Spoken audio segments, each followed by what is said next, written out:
Living a well-balanced lifestyle goes beyond ensuring your finances are in order. Welcome to Keeping the Well in Wealthy with Barbara Archer from Hightower.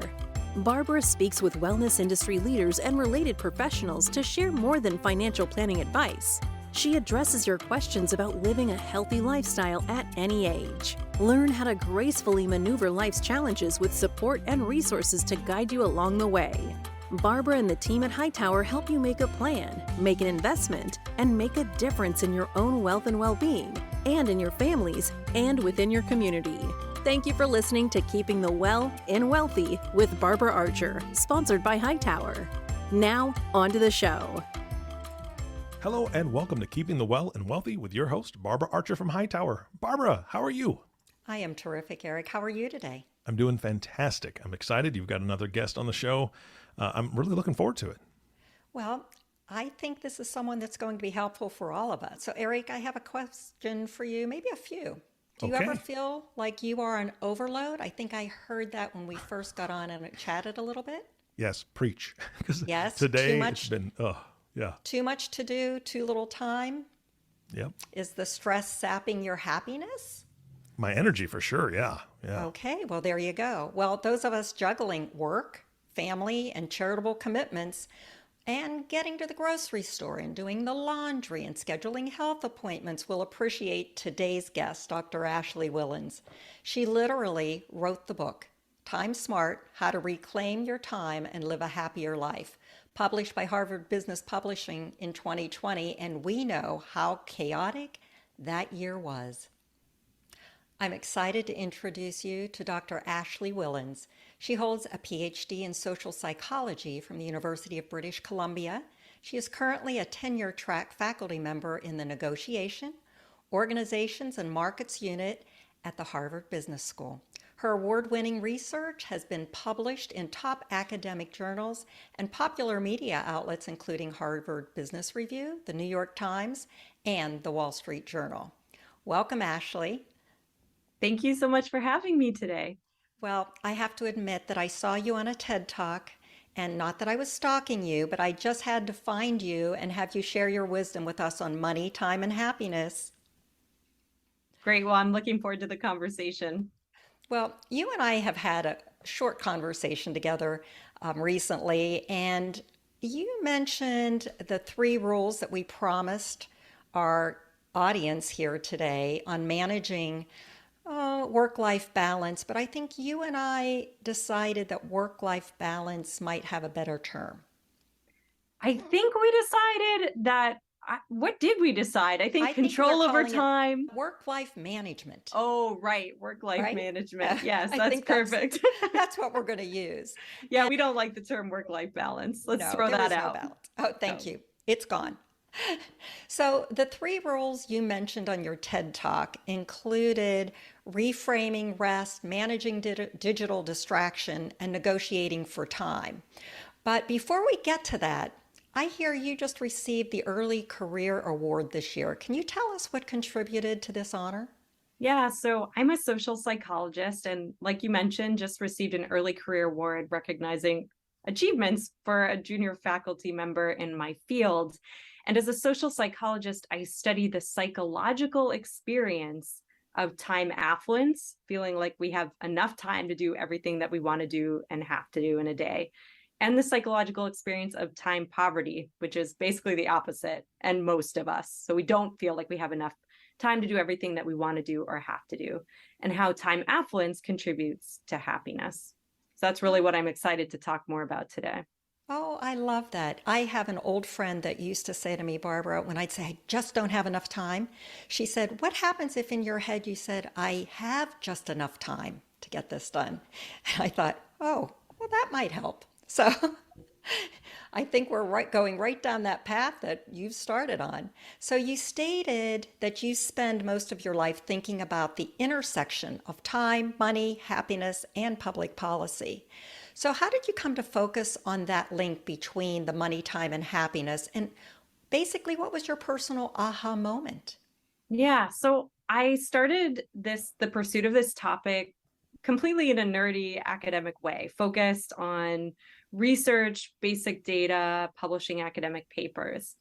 And then I started to think more about how the science of happiness and time use might apply in my personal life, other people's personal lives, and at work shortly after I moved to HBS. So in 2017, I had just graduated with my Ph.D. from the University of British Columbia in Canada, where I grew up.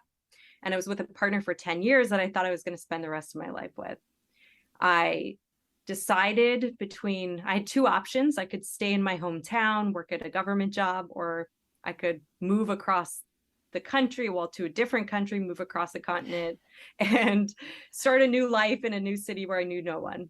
That sounded way more appealing to me personally, and a really exciting career opportunity that's once in a lifetime. So I decided I was going to go for it.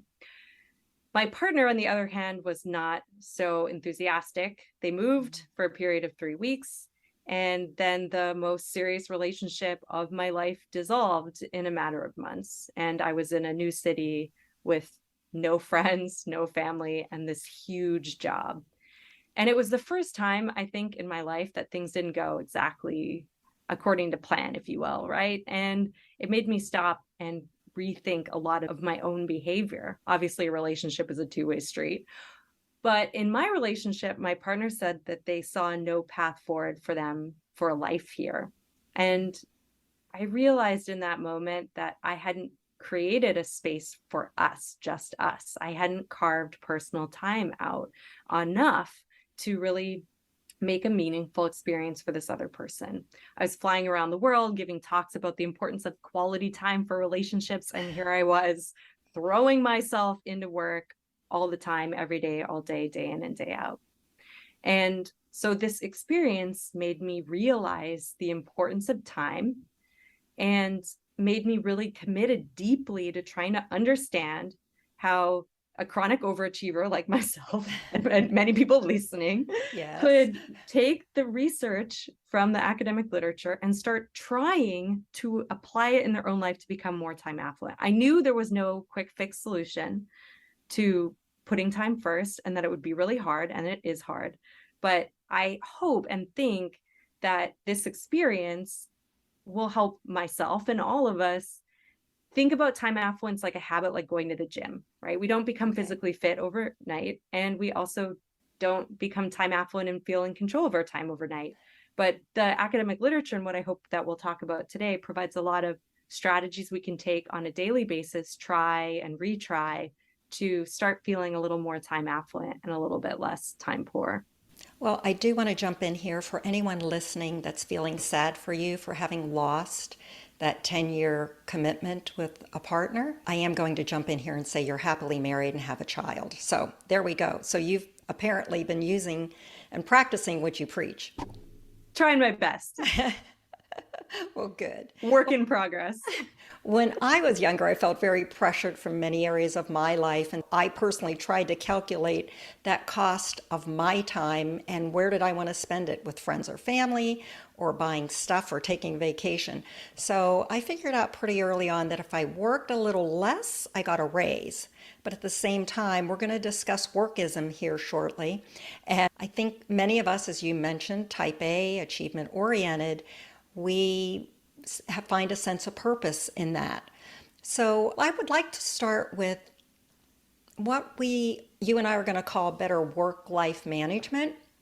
After reading your book, I found that I loved when you mentioned finding time, funding time, and reframing time. So can you take us through these activities? Yeah, so I want to first, if it's okay, start with a little bit of what makes us feel so psychologically time poor. So Absolutely. one You're thing the psychologist. That's why you're here. One thing that's so interesting to me, and we can delve into this more, is that the time diary research, so when they survey people, ask them how they spent time in the last 24 hours and do all this big, huge panel data, all these macroeconomic, microeconomic trends data, country level and also like within country, we actually have more time than we used to. So we have more leisure. That's true for both men and women.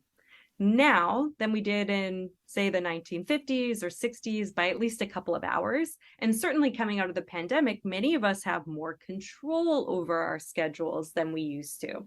However, we feel more psychologically time poor than ever. And part of this has to do with the way that we manage our time, and in particular, digital distraction.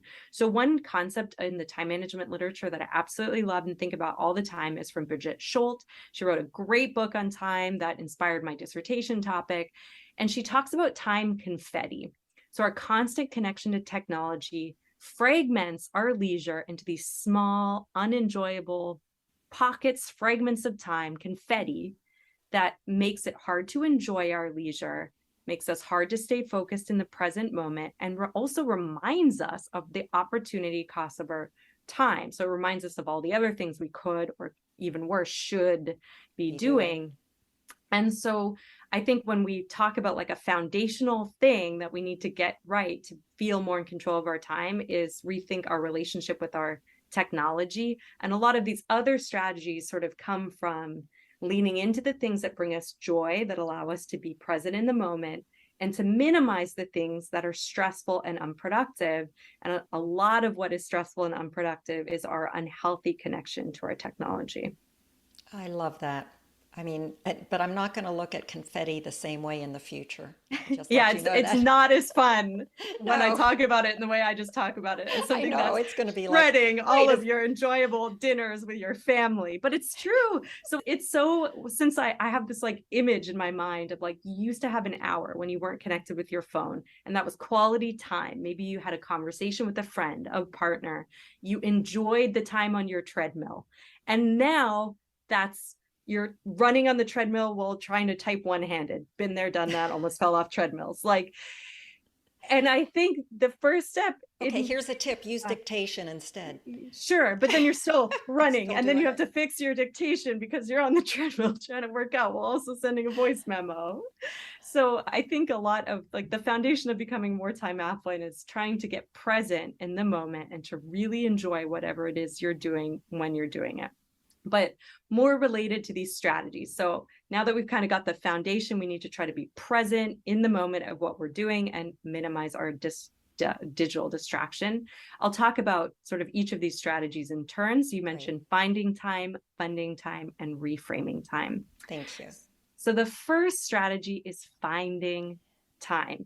If we were talking about our financial portfolios today, if we were talking about financial well-being today, the first step of that is knowing where your money is going. Well, when it comes to time management, the first step of becoming more time affluent is knowing where your time is going on a regular basis. So I encourage everyone, and research substantiates this, to keep a time diary of an average day. We're recording this on a Tuesday. That just so happens to be the most emotionally average day of the week, but you could pick any typical work day and ask yourself, what did you do in the morning, in the afternoon, and in the evening? So step one is documenting how you mostly spent your time that day.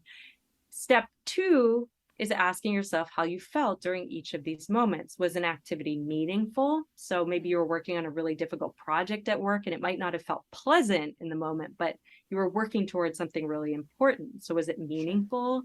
Was it enjoyable? So this might be working out, socializing, catching up with a friend.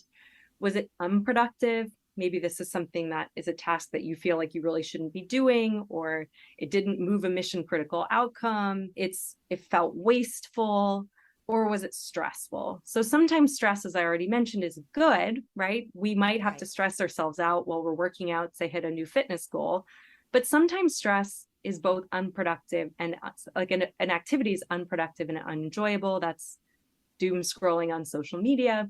And so we want to be thinking about the activities that we completed over the last day at work and outside of it. What were the activities that brought us joy? You can think of this as a Marie Kondo method of time use, right? You want to pick up the things that bring you joy and satisfaction and meaning and happiness and ask yourself, how do I get more of those? What are those? And how do I get more of them? And then think about all the activities that were stressful, that were unpleasant, and ask yourself, how do I minimize those experiences on a daily basis and across my week and across my life? Because at the end of the day, how we spend our days on average is how we live our lives. So we want to know and make sure that how we're spending time on an everyday basis is, when rolled up at the aggregate weeks, months, years, the way we want to say we are spending our lives. Wonderful. So we're going to organize those time junk drawers and put them Love in that. order. Yes. So You want to, those old rubber bands and bent paper clips are getting pitched.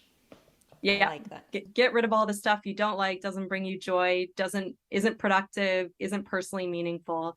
And we can talk about how, but at a very high level, you can say no to it, you can outsource it, you can delegate it, you can try to minimize it, and the reframing strategy will come back to what if you can't get rid of it. So Okay. yeah, I will So, move there. so in a I moment. like the funding time. I mean, so we can trade cash for time, right? If we outsource it, have Yeah, someone so else do some of those things for us or delegate it. yep. So the second strategy is funding time. So once you figure out what you don't like, what you're doing too much of that you wish you would rather not be doing, which is really a self-reflection exercise, you can start outsourcing or spending a little bit of discretionary money to outsource your most disliked task to others. This works both in our personal lives and at work. So many times when I'm having these conversations with business owners, they're like, oh, funding time. I should have hired an assistant so much sooner than I did. Why was I doing my own taxes all those years? Why didn't I get legal assistance faster? Why didn't I get someone to be a virtual assistant or assistant to me or an EA faster? So this also resonates in the professional domain, thinking about getting, and it's big in startups, obviously, but get rid of things that you shouldn't be doing, that you should be spending Right. your time elsewhere. And not productive. Exactly. Basically, when you hate doing something, you're not doing it to your best ability. Yeah. And in our personal lives, even as little as $40 can go a long way in boosting our happiness and reducing our time stress. So this was some studies I ran in grad school. I just gave people $40 and asked them to spend it to save time or to spend it on a material purchase. They were happier, less stressed when they made time-saving purchases. They had better relationship satisfaction because they actually were more proactively discussing. So we have a new paper we're working on. Couples who make time-saving purchases together are happier. They spend more quality time together because they spend less time ruminating about the chores when they're together because they know they're being taken care of by someone else. How lovely. I Yes. like that. So there, you're also a marriage counselor. Good job. Yeah. There you go.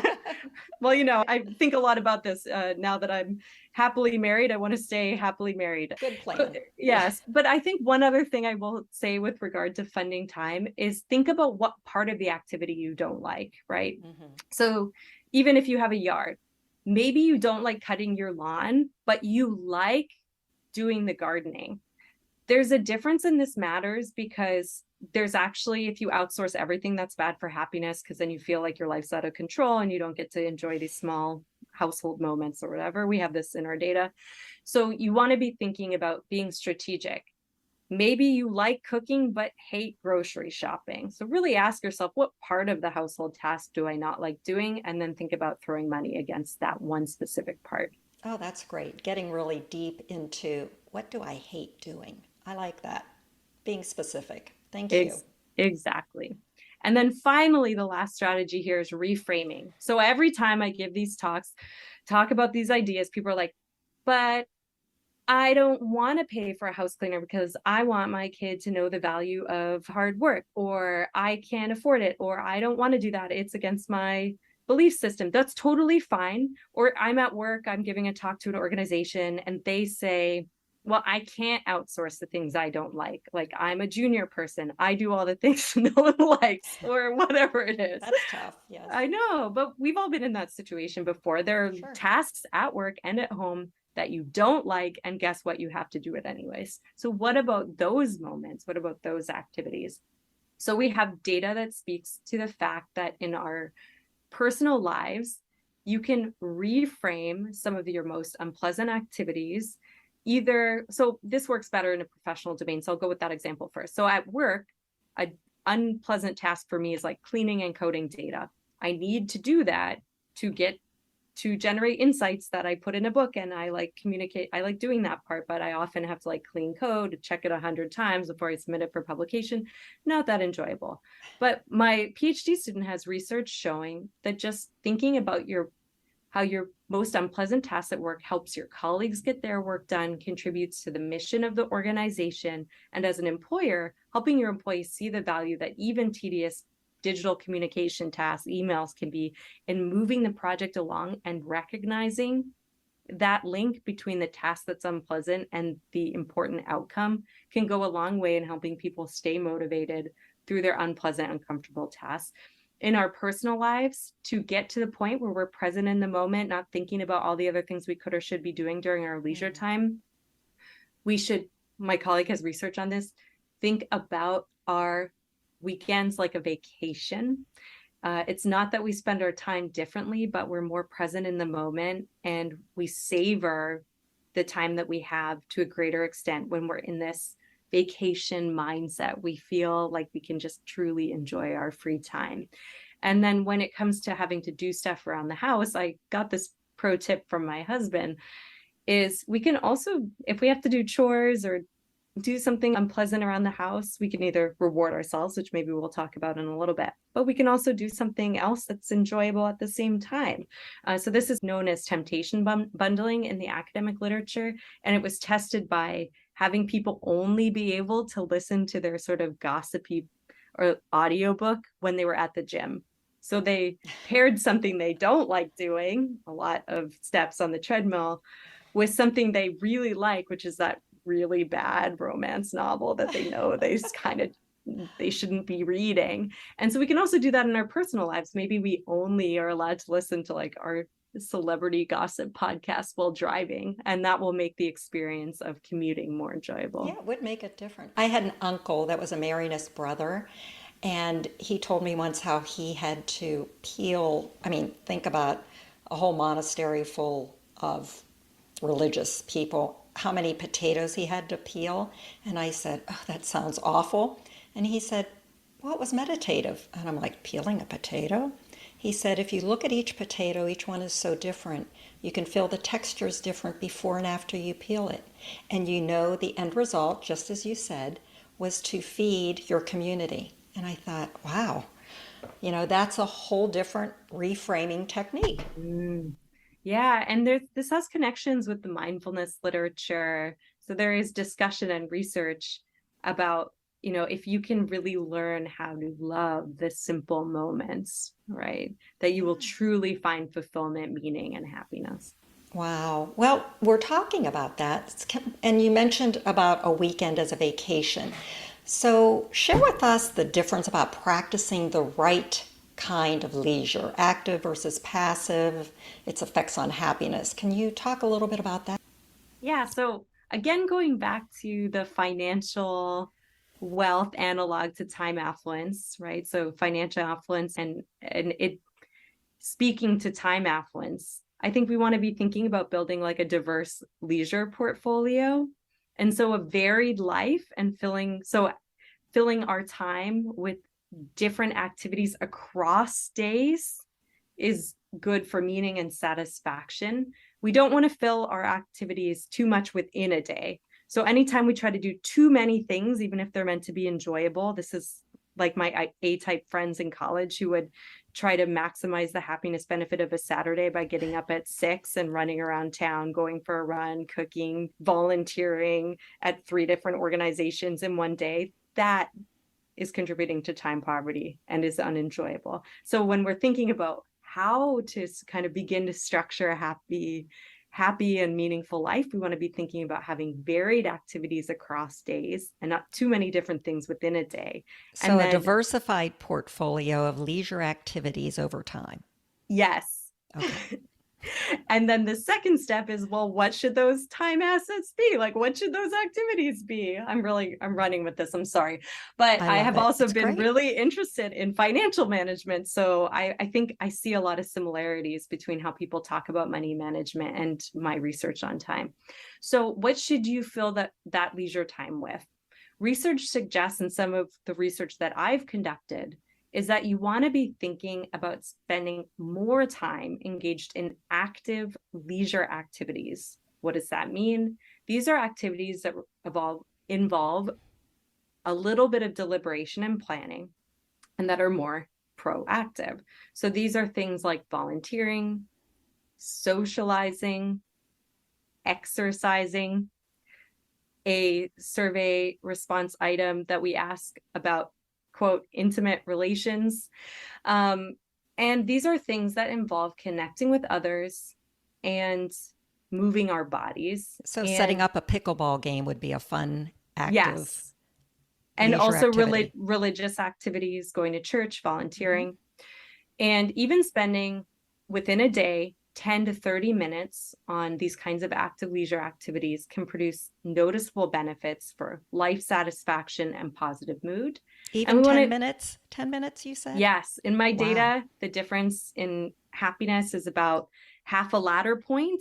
So we ask on a 10-point ladder how happy you are. You move from a 6 to a 6.5 if you spend 10 more minutes engaged in one of these active leisure activities. Whoa, good investment. It's a great investment of time for happiness. And it's something, I think, what it does have that whoa sense, because a lot of us think that we have to do a lot more leisure activity to get the happiness bang for our buck, if you will, which we sometimes talk about. But it's not, like, the data doesn't substantiate this. And it's true with exercise. So exercise scientists have shown that even a 10 minutes or 30 minutes is, is better than zero, right? Of course. And so I think we need to get out of, especially the overachieving types like us, of this trap of thinking, well, if I can't work out in the gym for 2 hours or an hour, or I can't do my 5 miles, there's no point doing anything at all. Or if I can't talk to my friend for an hour, what's the point of even texting them to see if they can chat for 5 minutes? And so another way to get more of these activities in your everyday life is to plan them as part of your day when you find yourself with breaks. Well, how do we segregate those, look at the difference of active that you just discussed with passive activities? Is that being a couch potato and watching TV? It is exactly what it sounds. Okay. So it is spending time this is how we ask it in our data: relaxing, resting, doing nothing, watching TV.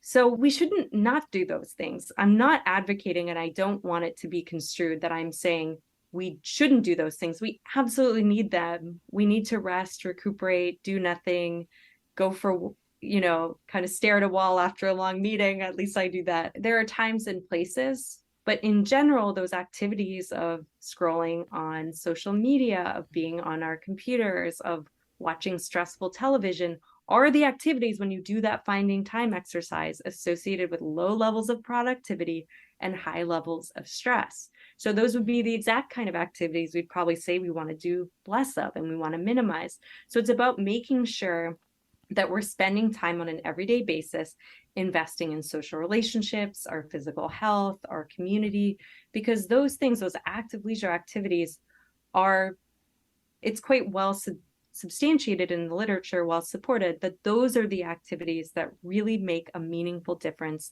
for our positive mood, our meaning, but most importantly, they contribute to the happiness and meaning in life of those around us. So would you identify a mindfulness activity as more of an active leisure versus a passive leisure? Because you're sitting there. So whether it's meditation or something that's just for you, and we're going to talk a moment here about idleness aversion, but is that considered active versus passive? That's a great question. So I should have mentioned that's in our active leisure category. Praying and meditating is seen as is in our active leisure kind of set constellation or of activities. Okay, great. I feel better now about that. So as we talk about that, you mentioned 6 time traps, and 2 of my favorites are the idleness aversion and the yes, damn effect. Can you expound on some of the traps and give us some examples?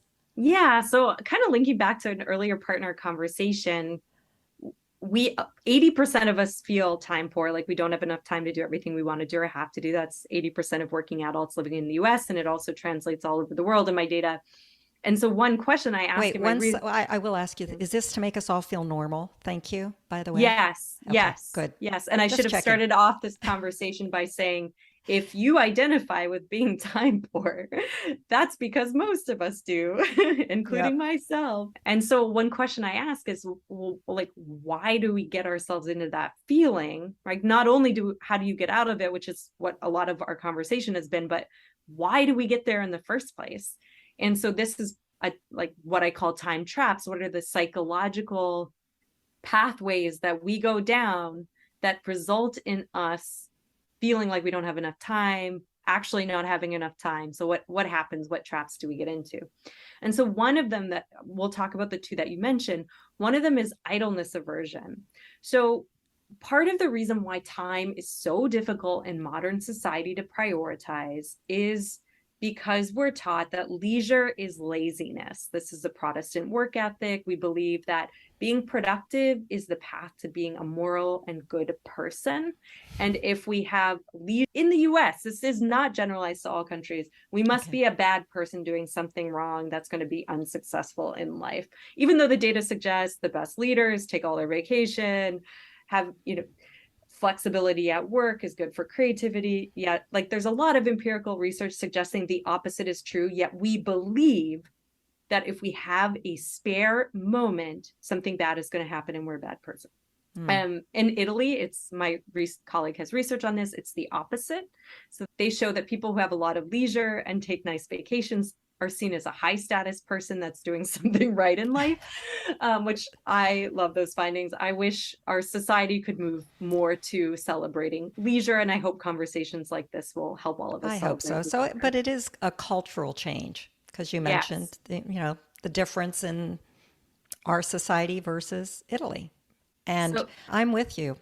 Good wine, pasta. I think it sounds like a good plan. We need more research. I'll go with you. We'll do some research. Yeah, I think we should do some field research on that. Yes. I mean, it's relevant to this topic, so I think we could totally get some research money on this question. We'll circle back on this in a couple of years and tell you the results of our research. Yes, of trying to make the US more Italian. So the idleness aversion comes from this Protestant work ethic, from being very work oriented. And this is research based on from Tim Wilson and Dan Gilbert, two prominent social psychologists, and their colleagues. And this is a perfect example of idleness aversion. So they recruited some Harvard undergrads, naturally, and they invited them to the lab, and they gave these undergraduates a choice. You could either be left alone in this room without your phone and only your thoughts, or you could blast yourself with mild electric shocks. Oh, those were their choices? Yes. Okay. The college students, most of them picked blasting themselves with mild electric shocks over being left alone in a room with only their thoughts, because it gave them something to do. And I think we can all relate to this idea of filling our calendars constantly. If there's nothing in our calendar, I feel like I need to fill it. Otherwise, maybe I'm a bad person. Maybe my career is not productive. Maybe I'm not going to be considered for my next promotion at the same rate as my colleague. Do is always where our brains gravitate toward. And it's not necessarily a bad inclination, right? We're goal-oriented, achievement-oriented people. Right. This has worked for us. It's served us in some ways, but it's often too much and too often. Well, my husband's comment to me is, just because you see a gap of 20 minutes in your calendar does not mean you have to fill it. So we all suffer from this. Yeah. And it relates exactly to the second time trap of the yes, damn effect. Yes. Because we do end up with no time because we're worried about having blank space in our calendar. And the yes, damn effect goes further and says, we also are overly optimistic about our time affluence in the future. This is a version of the planning fallacy. It keeps us going in life. We're like, I'll be more free in the future. I'll have lots more time tomorrow than I do today. Sure. Like, statistically, your future schedule is going to look at, like, the probability of it is that it's probably like 100% probable that it's going to look exactly like it does today, if not worse, because you're probably overscheduling your future time, and you're probably taking things out of your schedule as you get closer to the week and you realize how busy it is. So if anything, your future is going to be more busy in the future, not less. And so there's lots of time management people talk about. If you wouldn't say yes to it today, don't say yes to it in 3. I like to look at my meeting calendar this week and remind myself before saying yes to something that chances are, Ashley, your schedule is going to look exactly like this busy day that you said you'd wish never would have happened in 3 months. So do you want to add another thing, or do you want to get more time to spend with your baby or husband on this important writing assignment that you're doing, on this new book you're writing? And I'm like, yes, I probably want to do the more time thing, even if it means overcoming my idleness aversion. Well, so we're talking about filling our calendars and being busy and work. I mean, work just seems to fill us up at times. So can you share the link between financial uncertainty and workism? Maybe starting with defining for our audience workism, which I read for the first time in your book. Yeah, so workism is a term that was coined by Derek Thompson, a writer at The Atlantic, has a podcast, comes up with great terms for all kinds of societal phenomena. Brilliant. Was reading a lot of his articles because he studies societally relevant topics while I was writing my book, thinking a lot about work, money, capitalism, and our relationship with our employers and just the idea of work. So workism is this idea that work has become a deeply ingrained part of our identities, that more now than ever, we look to our workplaces to know who we are, where we fit, to have a contribution to society, to get all of our basic needs met of, relatedness, so reaching out and meeting new connections, competence, feeling like a good person that's good at stuff. And so workism is a really important driver of our time poverty because we often give and expect to be able to fulfill our entire identities through our work.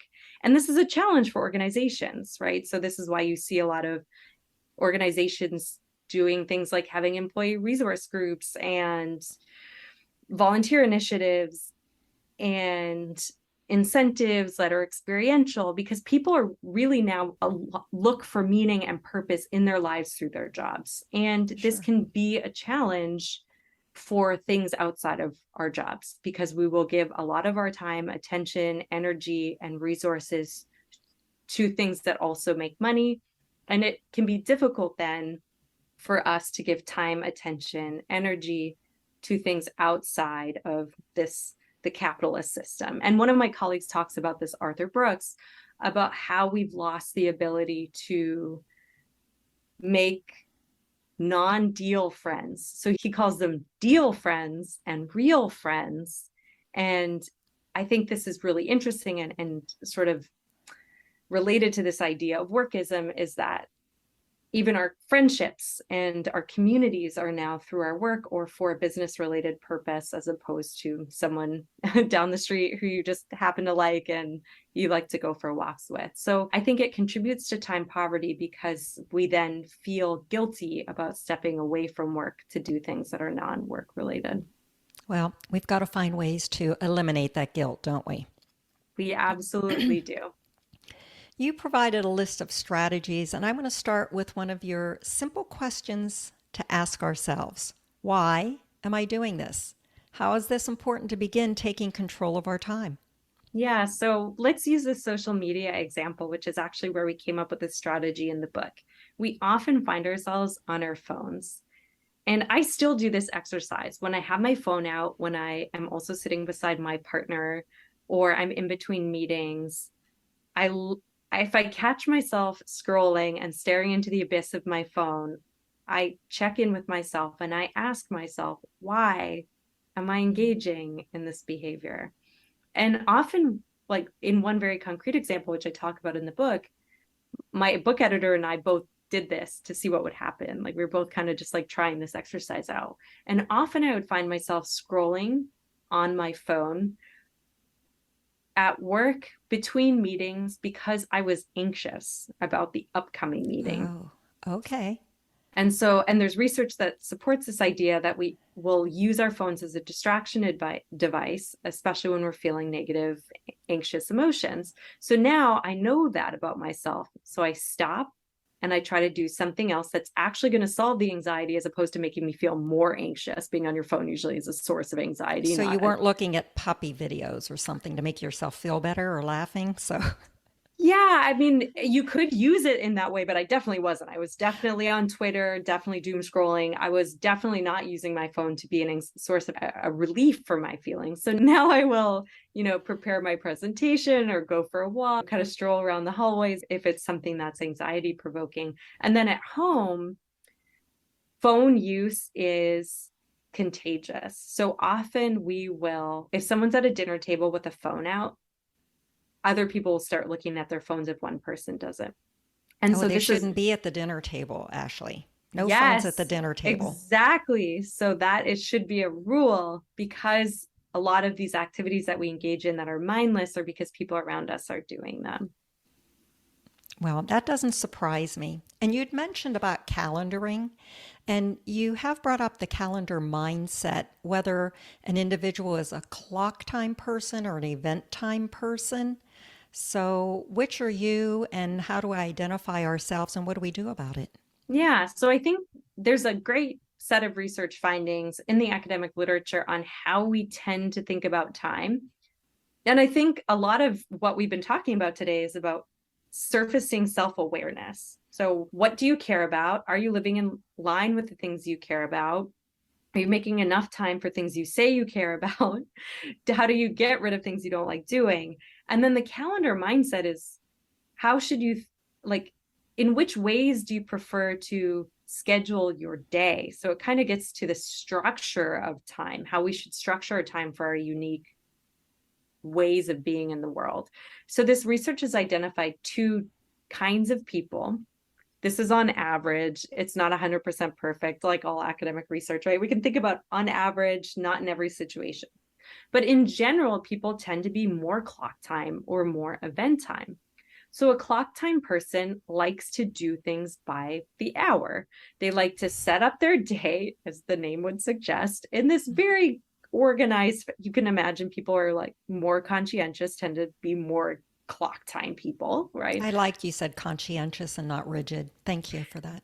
Yes, reframing, right? Positive reframing is the goal today. Look at all the money I'm saving on therapy. I love this. Thank you. I am a positive psychology researcher, right? So it's like, how can we move things to the level of positive appraisal? And so clock time people, yes, more conscientious. They like to know exactly when things are going to happen in a day. This is true for both leisure and work. I think you're laughing because you identify with this. You should also look at my calendar. Highly identified with this. And so you like to do everything by the clock, let the clock kind of rule your life, right? Which is fine. It's good. It gives you a sense of control over your calendar. However, we do need to recognize if we find ourselves resonating with this, we absolutely are by the clock. We like to schedule everything so our calendars are perfect, etc. We actually need to start building in more spontaneity. So you sort of were laughing that this type of clock persona tends to be more structured. Well, this person actually needs to leave a little bit of breaks and boundaries between their meetings to allow spontaneous conversations to come up, to allow those informal conversations which make life so interesting. We almost need to allow those moments to happen more. And so this can also come up in the context of leisure. We were sort of saying, don't schedule all your leisure activities back to back.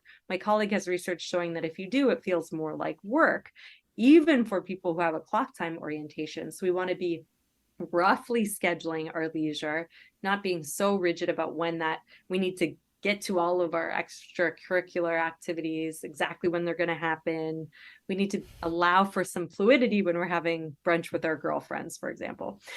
Sure. That second margarita. Yeah, you need a little more time. You need some buffer. You got it. Yep.